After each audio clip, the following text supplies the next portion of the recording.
Samuel Etienne cartonne sur Twitch. À la fin du mois de décembre dernier, le présentateur de Questions pour un champion lançait sa chaîne sur la plateforme de streaming vidéo en direct. Depuis il y anime des lives quotidiennement, depuis la chambre d'enfant qui lui sert de studio, et ceux-ci séduisent des dizaines de milliers d'internautes. Le 8 mars dernier, Samuel Etienne recevait François Hollande venu répondre en toute décontraction aux questions de pas moins de 80 000 spectateurs. Un record. De quoi donner envie à l'animateur de France 3 de renouveler l'expérience et s'y est une autre personnalité politique qui sera son prochain invité.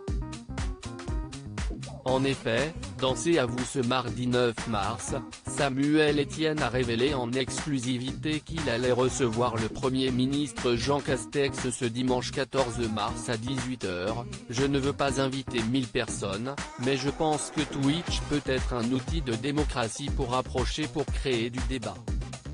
J'ai envie d'inviter quelques personnes et je me suis dit que Jean Castex ça pouvait être intéressant, à expliquer le journaliste. Les chroniqueurs du talk-show de France 5 ont cherché à savoir si Jean Castex avait accepté tout de suite de se prêter à cet exercice.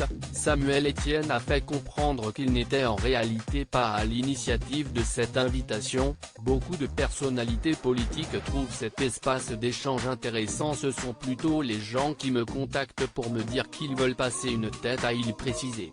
Lors de cet entretien, Jean Castex pourra ainsi répondre directement aux interrogations des Français concernant la crise sanitaire, mais également tous les sujets qui font l'actualité du moment. Peut-être se laissera-t-il également aller, comme François Hollande, à quelques confidences sur sa vie privée. Samuel Etienne, un homme occupé. S'il s'est découvert une nouvelle occupation sur Twitch, Samuel Etienne avait déjà un emploi du temps bien rempli. La star de Questions pour un champion officie aussi très tôt le matin sur France Info, mais le père de famille réussit tout de même à trouver du temps pour ses enfants, comme il le confiait dans les colonnes de Nous Deux. Les horaires de la matinale sont plutôt pratiques pour la vie de famille, parce que je rentre à la maison vers 10 h. Quand ils n'est pas à l'école, je profite de Malo avant de faire une sieste. Le soir, on dîne tous ensemble et je lis une histoire à mon fils.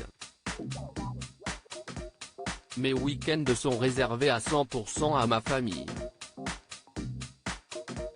Au quotidien, il peut aussi compter sur sa femme Hélène qui lui est d'une précieuse aide à la maison.